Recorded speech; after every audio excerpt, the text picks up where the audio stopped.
Македонија, ветената земја на многу археолози.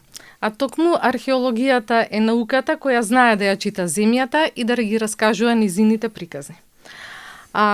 Што зборува нашата земја, што зборува за луѓето кои што живееле овде на овие простори низ годините и што зборува за нивната култура. Ова е нова епизода на Умен подкаст. Здраво и добре дојдовте. Главен спонзор на оваа епизода ни е Министерството за култура и туризам, како проект од национален интерес, за што сме многу благодарни. Ке зборуваме за интересни теми, со факти, поврзани со нашето културно наследство, со она што се нарекува македонско културно наследство. И годинава со нас се Pix Plus, место за секој фотограф и видеограф. Имаме место и за многу други спонзори. Ве покануваме да ни се придружите. Инаку, може да не следите постојано на 101 подкаст студио и на профилите на Умно МК на Инстаграм и на Фейсбук. Да го најавам новиот гостин во оваа епизода, Pero Арџанлиев, доктор по археолошки науки, кусто советник во археолошкиот музеј во Скопје.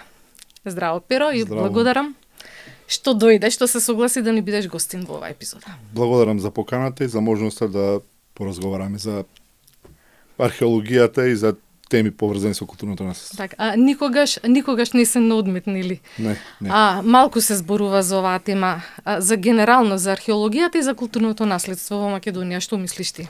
Па беше како подзамрена малце археологија од пред 15 на години, кога имавме голем број капитални проекти и сите тие големи археолошки кампањи и ископувања во кои учествувавме ние како студенти, растевме како археолози. Меѓутоа, со минатогодишното епохално откритие, ќе го наречам, некако како да го вративме фокусот заслужено на археологијата и на културното наследство. Да. Беше голема возбуда на вистина. Значи, зборуваме за ископувањата и за пронајдокот во селото Корошишта. Охридско-Струшки регион. Охридско-Струшка котлина, ќе кажеме да не се лутат ни охриѓани, ни Така е. И така е географски најточно. Да бидеме коректни, така е. Да бидеме коректни. Може да замислите колку бевме ние возбудени како археолози, бидејќи едно е епохално откритие и многу ретко се случува. Да. И јас многу пати сум кажал, ние бевме благословени, баш нас како генерација, како екипа да не се случи. И возбудата може да ја осетите и сега беше преголема. И уште е. Кажи ми, да ми објасниме на слушателите, зошто го нарекуваме епохално откритие? Да, на вистина е такво, но зошто? Па заради значајот на одите, заради реткоста, заради неможноста секојдневно такви откритија да откривате и повторно ќе кажам заради значајот на наодите, а значајот на наодите пак покажува за значајот на покојникот кој бил погребан. Така да од сите тие значајни работи кои ќе ги соберите, се доаѓа до дефиницијата дека сме открили нешто епохално и кога ќе видите дека сте возбудиле цела европска археолошка фела, тогаш стварно сте на прав пат. И не се плашите да кажете епохално. Не. Кажи ми, Корошишта, предметите што беа најдени таму, имаат врска со културниот круг на Требениште. Да.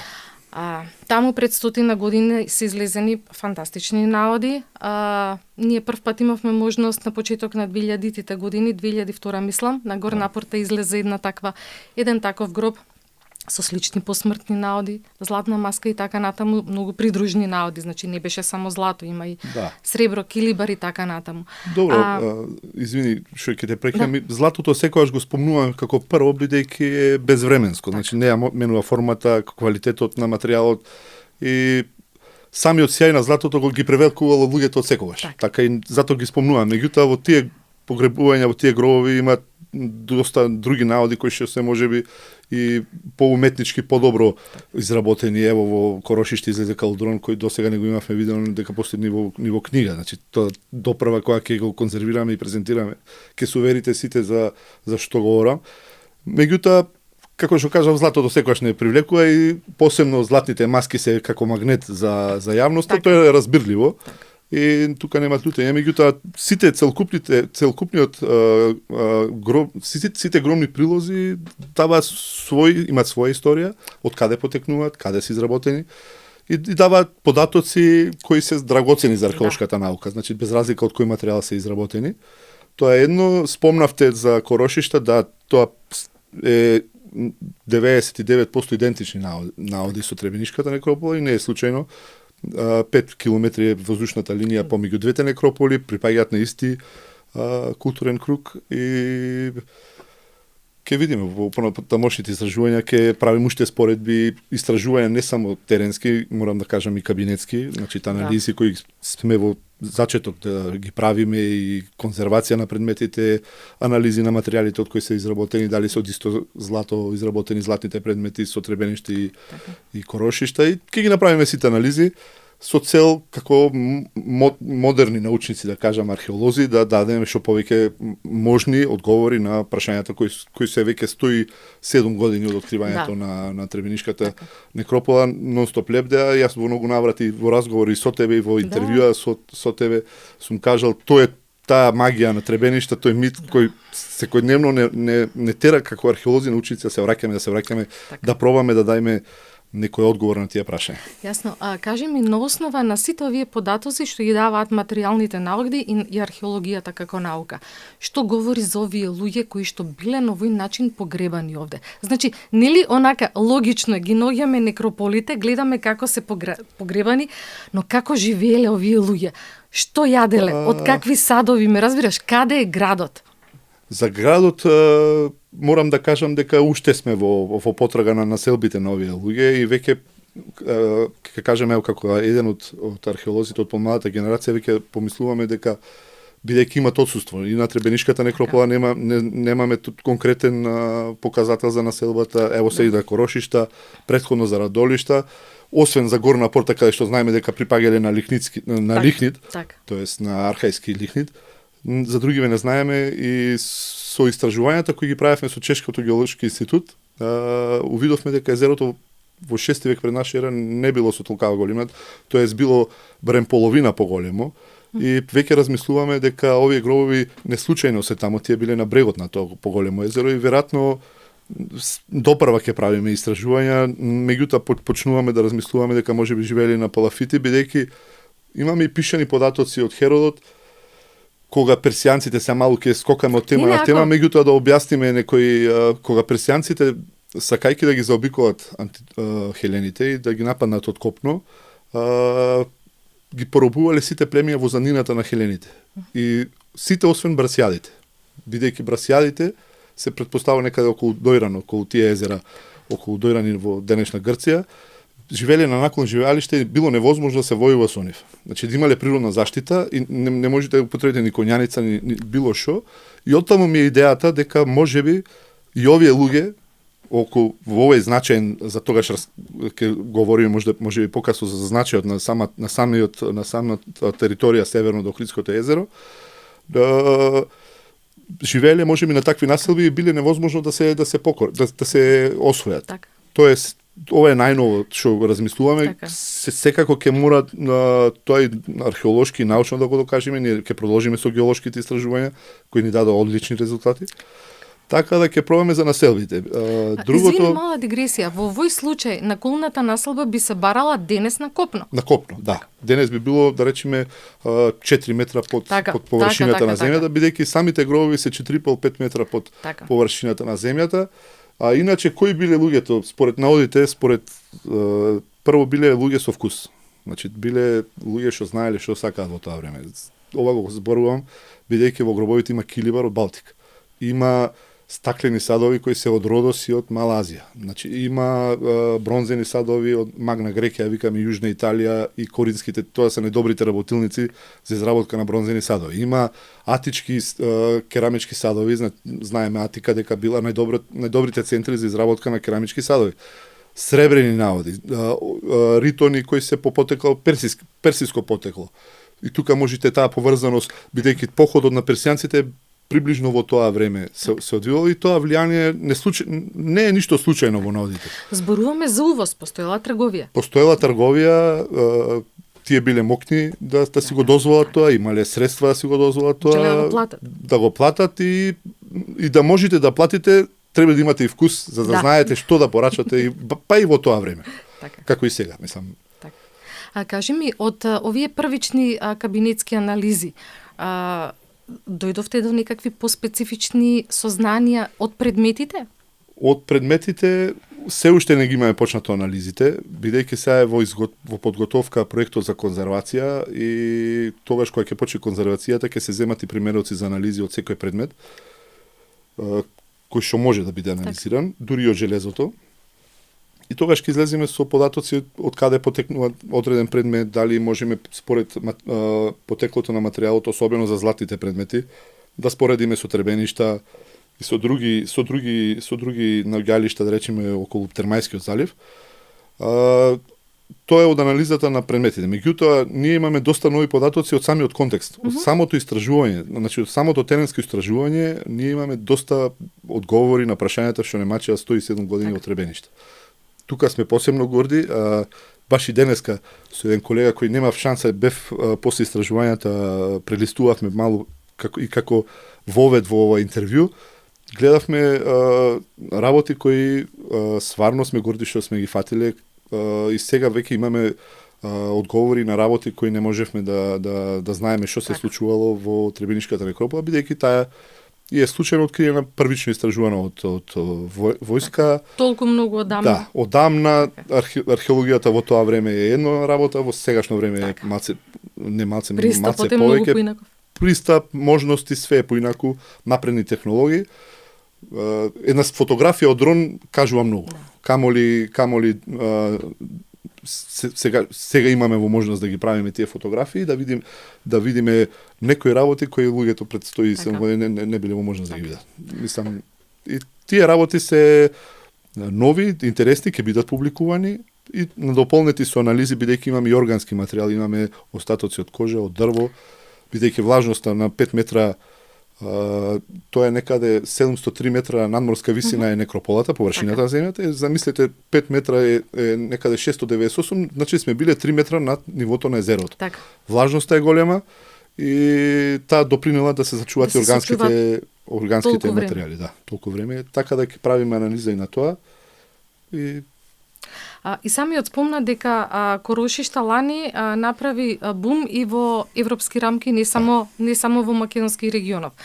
Колку светската наука се занимава со прашањето требеништа? Дали има научници кои што го истражуваат овој контекст? Има и од сите националности, и од Балканскиот регион, и од Централна Европа, и од секаде. Има луѓе кои се занимаваат со архајскиот период и требениште на сите ни е предизвик. Така. И сега, сега ние му дадовме ше една, како да кажам, нова работа во близина Требеништа, така да сега можете да замислите колку повеќе како да кажам. Преку Корошишта се откриваат мистериите на Требеништа. Да, и се поттикна повеќе луѓе да се занимаваат, уште повеќе да истражуваат и да пишуваат за Требеништа. Кажи ми, лани кога беше јавноста кога дозна за откритието, за повеќе гроба се, не се еден, така? 20 се за така. Имаше неколку медиумски стативи. Имаше повеќе. Да, прво некој медиум објави дека има и златна маска во гробот, потоа медиуми реагираа зошто во тимот нема албанец по националност во тимот, зошто одредени луѓе присуствувале таму и така натаму. Муабетот ми е, во тие моменти ти со екипата сте уште на терен и треба да доработите. Како ги доживуваш овие работи, затоа што од лично искуство знам дека археолозите не ги сакаат многу новинарите. Јас не дека не ги сакам новинарите, меѓутоа новинарите треба да бидат и малку свесни во каква позиција ги стават археолозите. Сега замислите, одекна дека имаат златна маска и саме нема во гробот, немаше. За жал. Дали вие убрзаа пресконференцијата? Ние убрзаа, да, 2-3 дена ние убрзаа. Требеше требеше првично се одржи во понеделник, се одржи во петок, значи го схативме за да не дозволиме во викенд, може да замислите што ќе шпекулации да се шират, какви шпекулации ќе се шират и колку ќе беше опасно и за самиот локалитети за нас. Меѓутоа замислите во каква ситуација бев јас ставен да објаснам дека да се правдам пред јавност за нешто што е најнормално, немало златна маска и нема златна маска, мислам. Едно тоа, второ, етничката работа никогаш не сме ја гледале ние во археологија. Напротив, имаше во тимот, не дека се правдам сега и не дека го зедов за да има или нема, туку затоа што човекот е чесен, работлив и дека е од регионот, го познава регионот, значи ги има сите карактеристики за да биде дел од тимот. Апсолутно. Значи, може да биде било која националност, ако ги исполнувате нормите да бидете дел од таков тим, добре дојдени сте. Добре дојдени сте и затоа не би, мислам, глупо е да се разговара, меѓутоа имаше и други, ево имаше дека сме открили златни, не знам, златни монети, сега тоа е време кај што монетите уште не се во оптек во овој. Мислам, такви небулози. Да. Меѓутоа, добро, јас разбирам борбата за ексклузивитет и такви работи, меѓутоа секогаш треба не дека ние имаме против, секогаш да се размислува каква штета или како што се нанесува на другата страна. Дали се помага во некој бидејќи ние и сме должни по закон за заштита на културно наследство и самата знаеш да ја информираме јавноста. Ние сме должни, меѓутоа има некој ред. Така, но имате и обврска да го штитите локалитетот, особено што се јасна е состојбата со диви копачи и така натаму. Зборувам дека ова е специфична материја која што за неја не важат истите правила како за други информации. Ние за да го заштитиме локалитетот со колегите, баш со Фитни Далипи, сега што разговаравме за него и со Илија Бошковски колегата, преспивавме преку во кола, преку ноќ за да го чуваме локалитетот. Замислите, цел ден работите не знам, 12 сати, 14 сати, додека се гледат, бидејќи денот се намалуваше тогаш ноември, почеток на ноември. И навечер, наместо да одите малку да здивните да одморите, вие треба да преспиете, да го чувате локалитетот и на крај да ви се случуваат такви шпекулации, такви не е благодарно. Апсолутно. И не е фер, мислам, никогаш ништо не сме скриле. Посебно овој локалитет од искуство го направивме да биде најтранспарентен што може да биде и мислам дека не сгрешивме и дека така ќе продолжиме и со наредните искупувања. Меѓутоа, пак ќе кажам, мора да се има некој ред, да се добиваат официјални информации. Јас сум отворен со сите, значи самото дека никогаш не сум одбил било какво прашање да одговорам, било каква информација да дадам. Така ќе и не само јас и моите колеги, така и ќе продолжиме, меѓутоа се надевам дека во иднина ќе имаме по директен однос и некои работи ќе бидат во насока на промоција, а не да се прави штета на истражување и штета на нас, да се правдаме сега дека апсолутно дека нешто е немало или имало, мисламе. Не секогаш се случуваат вакви инцидентни моменти кога во тимот беа вклучени археолози од Археолошкиот музеј од Скопје, од Завод и музеј од Охрид, од Никола Незлобински од Струга, од музеј и галерија Кавадарци. Од Кавадарци. Се екипиравте, дојдоа луѓе да работат. Сами се јавија, се пријавија луѓето, волонтираја. Дури волонтира, и дури волонтираја, бидејќи веќе ние средствата беа ограничени. И кога ќе излезе нешто вакво, не го оставате нормално. Го истражувате без било каков надомест. И тоа е за поздравување, сите беа нормално прифатени како колеги, сите се завршија перфектно работата, резултатите ги видовме сите и се надевам така ќе продолжиме. Бидејќи малкумина во јавноста, мислам тоа на пресконференцијата беше спомнато, но би сакала да им дадеме значење и благодарност на Шефит и Букурит Шемшедини, луѓето кои на чиј посет излезе некрополата, кои што оние првичните наоди ги пријавија во музеот. Сакам да спомнеме ова колку е важно без разлика на која националност припаѓаш, на која верска опрелоба. Колку е важно луѓето, мештаните да имаат добра соработка со археолозите, со институциите, да се чувствуваат безбедни, затоа што ова е во полза на културното наследство кое сечие. Дури не е ни на нашава денешна држава, туку го рангираме во светско културно наследство. Такво е. Ние дали сакаме да го рангираме или не, тоа е веќе во рангот на светско културно наследство. Да, најбитна е соработката со локалното население и многу примери во светов каде јас и неколку пати спомнав, ние како институции, како држава, ни богати држави. Од нас нема држава која е 24/7 на локалитети. Така, апсолутно. Меѓутоа има држави кои го направиле веќе тој прв чекор, добро соработуваат со локалното население, го едуцирале, ја кренале свеста кај локалното население и резултатот е локалното население се грижи за културното наследство, исто како што ги спомнавте Букури Шемшедини и Шефи Шемшедини, кои сакам да ги поздравам, да се заблагодарам уште еднаш јавно. Неколку пати сме се заблагодариле и не е малку за доблеста прво да го пријават наодот, од кој подоцна ние добивме информација дека таму има нешто, бидејќи верувате тоа е рамница таму, ако не се дошло до тој шлем на таков начин, ние никогаш не ќе знаевме дека има локалитет, бидејќи 4,5 метра во длабочина никој нема да, не знам, било кој уред многу тешко ќе го лоцирате како локалитет, прво за тоа, а второ и за доблеста која дозволија на обработлива површина и тогаш, и се надевам во иднина, ќе дозволуваат да се вршат археолошки ископувања, со тоа што после завршувањето на ископувањата земјата се враќа во првобитна состоја, бидејќи се работи за некропола, нема недвижно културно наследство кое некои громници зидани или не знам, кои би требало да се презентираат. Движното го дислоцираме во музеј и така да на таков начин работиме, соработката е одлична, ево сега и за празникот си честитавме и празник, значи комуникацијата е прекрасна, се надевам така ќе остане. Најбитно е да бидете чесен во своите намери и без кријани задни намери да настапите пред било кого и кога ќе настапите така, ќе бидете прифатен како да сте од село Корошиште и ќе можете да работате на било кој локалитет. Ова ископување навистина доби многу голема јавност. Вака низ годините, долги години си на терен. Се добили прашања од блиски луѓе, комшии, вака и кога немало вакво откритие. Каде е грнето?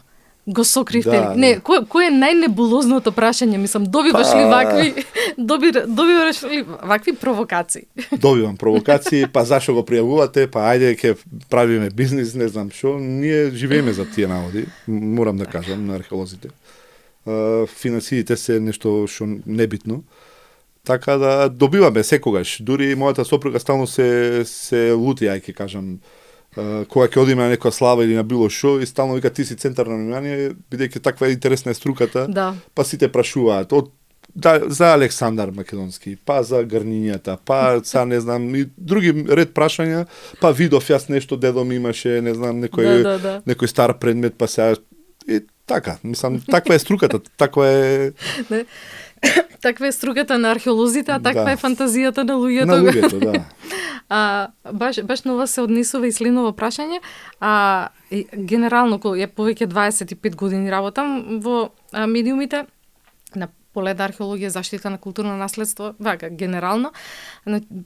Ставот што го имам изградено е дека македонскиот народ, оној најголемиот процент, нема нешто многу големо изградена свест за овие нешта. Од тука потекнуваат и сите овие прашања.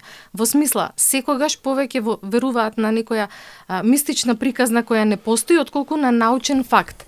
А па од друга страна, секогаш која ќе дојде Астал Муавет, нели? Сите се удираме во гради потомци на Александар Велики, поистоветувањето. Другата страна се повикува на илирските корени и така натаму. Што мислиш, зошто е ова вака и има ли, да речеме, како е во поразвиените земји? Како да се излезе од овој? Со едуцирање. Значи, тоа да се излезе со едуцирање, а до ваква ситуација сме дошле, тука ќе критикувам сам себе и моите колеги археолози, затоа што го остапивме местото на квази археолози, диви копачи и на сите медиумскиот простор, кажувам, и со такви надреални приказни на кои се лепи јавноста. И вие после таква инертност, кога ќе дојдете во тој медиумски простор, вие се сеќате, не знам, некако како аутсайдер. Значи, ние мора да сме поприсутни, не само на терен сигурно, ево како ние што бевме во Корошиште и на други места кај што сме биле, и од секаде имаме долгогодишни пријателства се ме створиле луѓе кои спомнав доверба, си честитаме празници, мислам сите тие имендени, родендени, сите тие работи.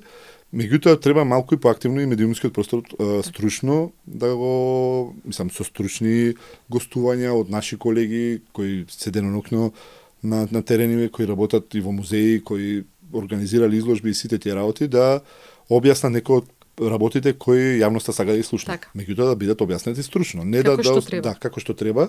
И тогаш ќе го надминеме тој, би рекол, тоа би требало да помине и време, бидејќи ние сме сепак 34 веќе години независна држава, самостојна, не во склоп на Федерацијата Југославија, и треба да помине период како и развиените демократии, сигурно и тие кога се формирале како млади држави, сигурно и таму националните чувства многу повеќе превладувале. И се тоа кога ќе се собере, значи со стручно објаснување, да се ревидираат и некои учебници, ево син ми е пето одделение, јас таму гледав некои информации кои не се точни, не се коректни. Така да сите тие работи треба да поработаме како општество и мислам дека ќе почнеме да ги едуцираме и да луѓето и да избегнуваме такви несакани националистички побуди и поистоветување. Поистоветување, да. Една од другите причини за кои што мислев дека си супер соговорник за нашава епизода е да. Изложбата 100 години Требеништа. Веќе 5-6 година си го живее патот. 6 година од кога се отвори првата изложба, иначе од почетоците веќе 10 година каде што работаме како тим за организирање на изложбите. Неколку пати ти имам кажано дека вам ви појде од рака она што многумина го сонуваат децении и децении наназад. Многу генерации. Зошто? Затоа што предметите од Требенишката некропола се распределени во 3 земји, Бугарија, Србија и во Македонија. За прв пат во 2019 година сите овие предмети беа изложени во археолошки музеј. Во археолошки музеј, потоа лани беа во Софија и останува сега во Белград. 24-та во Софија и годинава денеска комунициравме преку мејлови со колегите од Србија, се надеваме дека ќе се стабилизира ситуацијата и дека крај на август ќе имаме последната од трите изложби кои веќе ги договоривме, меѓутоа се надеваме дека тука нема да заврши проектот Требеништа, бидејќи имат голем интерес од значајни музеи во Европа, Западна Европа, кои би сакале да ја видат Требениште, и ајде една ексклузива, веќе и преговараме со колегите од Грција да се вклучат Архонти кој Синдос, па да направиме Princely Graves на англиски, значи богати погребувања во Централен Балкан, нека поголема изложба, нека биде и на неутрален терен, меѓутоа да се види колку се слични поврзаноста помеѓу некрополите од Термајскиот залив и Охридските некрополи, тука е и Корошишта како нова некропола. Иначе, да, многу генерации пробале, меѓутоа политичките случувања, знаеме Балканов каков е за дури ние кога ги организираме овие две, ево и третата изложба, ево и со последната изложба секогаш трепиме за каква ќе биде политичката ситуација. Да, Бугарија малку висеше, нели имаше некоја криза таму? Па и Бугарија висеше, ево сега Србија виси исто, кај нас висеше, па имаше избори, па на секој, бидејќи тоа е така, бидејќи за да се организира изложбата, трите влади мора да дадат согласност. Може да замислите 3 влади на Балкански полуостров да ги усогласите, да добиете зелено светло, па да почнете со организирање на техничките работи. Нас техничките работи секогаш ни беа, да, тие се тешки протоколи, бидејќи сумата нема да откриеме колкава е на осигурување, е огромна и захтевни се, меѓутоа тие беа најлесните. Секогаш трепевме да би политичката ситуација да биде како што треба, за да се организира, и да, имавме среќа.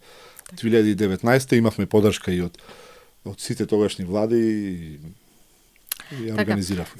Ние кои што повеќе имам информации за оваа професија, знаеме како да работите, но за пошироката јавност, што подразбира организација на една ваква изложба, значи транспорт на предмети од една земја во друга, пази, по дефолт нели изборуваме дека предметите сами по себе се бесценети, значи немаат цена, така?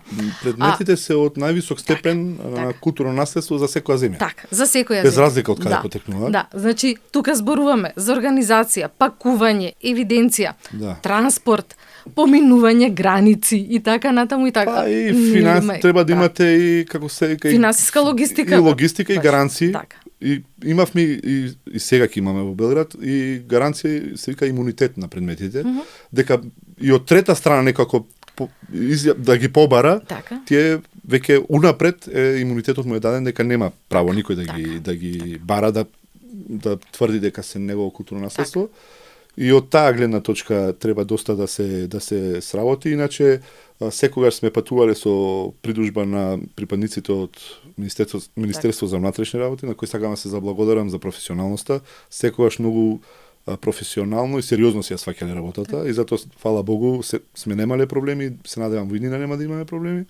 И на Царинската управа, која исто така секогаш излегува во пресред, кога поминуваме граница, ние имаме приоритет секаде, значи како значајно културно наследство, да излегувале во пресвет, така да се заблагодарам и до нив и секако на сите колеги од музеот, од сите музеи, бидејќи ние сме многу луѓе, значи ако кажам од еден музеј по 50 на луѓе во позадина работа, значи тоа е и плюс не само внатрешни членови, надворешни, значи тука се архитекти кои усмислуваат изложбата, дизајнери, графички дизајнери, фотографии, осветлување, значи тоа е една машинерија од 100-150 луѓе, плюс сите вработени во Министерството за култура кои при изработката на документацијата и од Министерството за надворешни работи доста помагаја. Може да замислите колкава група на луѓе мора да се ја заврши секој перфектно работата и на време, за да може една таква изложба да се организира. Кога е созрен политичкиот момент е една работа, тековна работа која што треба да ја фатиш. Ти како Перо Арџанлиев, охриѓанец, од кога сонуваш за вакво нешто? Кога прв пат ти светна ваква идеја? Сакам сите Од кога се запишав на факултет имав 17 години, од тогаш. Порано сум трнат една година. Па и малце порано со Владо Маленко почетоците во средна школа ги почнав со археолошки истражувања. Тој беше со татко ми куќен пријател. И за да стекнам работна навика, ме зеде на ископувањата на Плавашник во далечната 99-та година. И од тогаш јас сум на археолошки локалитети. Се немам прибрано. Не се имам прибрано, да, ова не смеам да го кажам пред сопругата, меѓутоа од тогаш, од студентските денови многу колеги, дури на мојот Facebook зид може да се види, дека сите кажа дека ова е остварување на сон, бидејќи стварно уште во студентски денови ми беше сон. И организирање на изложба и еден ваков наод, една откривање на ваква некропола. И јас сум благодарен што ето релативно млад доживеав да ми се случат овие работи, се надевам дека е заслужено. Особено кога беше отворена изложбата во Софија, имаше секакви коментари во поглед на поимот реституција. Чисто само да појасниме, предметите од Требенишката некропола се во 3 земји, затоа што во 1918 година прв пат ги открива бугарски војник, па се правени истражувања. Кога Македонија е под јурисдикција на Бугарија. Меѓу 30-35 Македонија потпаѓа под на кралството на СХС, така. И како ги нашле тогаш другите, пренесени се во Белград. Останати се во Македонија, оние што се од Дебој горе, така, и од искупувањето на Васил Лахтов од 50-тите години и 72-3 од искупувањата на Владо Маленко. Така. Кажи ми, Став, мислам, има еден куп луѓе, барајте си ги назад, често го слушаме ова. Кој е твојот став за терминот? Јас прво морам да кажам дека ако некој ќе е најсреќен да се врата, тоа ќе сум јас. Мислам и моите колеги и археолозите. Меѓутоа, многу пати сме разговарали со колегата Паско Кузман на оваа тема и со други. Значи, кога се откриваат златите маски, Македонија не е независна држава. Истиот проблем го имаат грците со Партенон. Елгиновите мермери, кои се во Бритиш музеум, значи тие се однесени пред Грција да прогласи независност. Кога е во рамки на Османлиската империја. Истото сме и ние, нешто слично, само еден век подоцна. И Требениште првото ископување археолошко, ако земеме историски, без разлика кој го ископувал, на денешната територија на Македонија, првото и затоа е уште позначено. Треба да сме благодарни за тоа што се предметите сочувани. Бидејќи, замислите, во територија каде што нема државни апарат, каде што нема музеи, да се откриле такви наводи, дали ќе стигне денеска до нас, да се восхитуваме без разлика дали се во Софија или во Белград. Јас пак ќе кажам, најсреќни ќе бевме да беа во Охрид или близина на Требеништата, меѓутоа околностите, јас многу пати сум кажал и со тебе имаме разговарано дека историјата на Требениште, историјата на 20 век на Балканскиот полуостров. Како се менувале границите, како се менувале властите. За реституција, јас мислам дека единствено може да се случи реституција само со добра волја на имателите на доброто. Значи, ако самите решат дека ние мислиме дека треба да бидат презентирани таму каде што се најдени и да бидат вратени, иначе правна норма како мислам дека не постои. Во меѓународно право не постои, бидејќи тогаш на ова тие се на денешна територија, меѓутоа тогаш како држава не сме постојали, немало музеи, на пример Охридски музеј после Втора светска војна. Каде требале да ги остават предметите? Во некоја штала, значи луѓето ги пренесле во првиот музеј кој го имале, тогаш бил Народниот музеј во Софија, не дека ги правдам, такви биле условите. Значи тие и ние да сме најме во нива како археолози и како управа, ево да речеме на таа територија, ние ќе гледаме предметите да ги прибереме во институција која е надлежна за такви предмети. Логичен чекор, јасно. Јас секогаш кажував зошто секогаш да се жалиме реституција, зошто не истражиме пак на Требениште. Да. Ево, сега истраживме на Корошишта, откривме артефакти кои се рамни на Требениште, ако по огромна конструкција и по све, дури ги надмина Требенишките. Значи, наместо да се жалиме, ние треба да се сконцентрираме самите како држава да откријаме археолошки артефакти или громници кои предметите ќе останат во нашата држава како што се предметите од Корошишта. Апсолутно. Денес во ова современо општество во сите земји доминира оној националистички момент, превагнува во однос на она што малкумина разбира дека културниот круг е нешто многу пошироко од географска граница, особено на нешто што се случувале пред 26, 7, 30 века и така натаму. Знаете, имат едно видео од неколку минути како се менувале границите на Европа во последните 2000 години. Може да видите како ова го зборувам затоа што може да како што спомнавте, во 2600 години пред наша ера, прво немало граници. Второ, немало врска со овие поделби сега на, не знам, на правни некои или на нации или на, не знам, некои норми.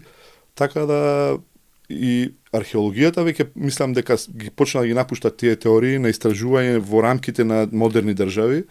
Ево, јас мојот докторат беше за Дасаретија, област која се протега во 3 сегашни држави, меѓутоа интенцијата на целиот докторат беше да се избришат модерните граници и одредени појави што ги среќаваме и во денешна Македонија, Албанија или Грција, да ги гледаме од призмата на тогашната култура, не од призмата на сегашните модерни граници.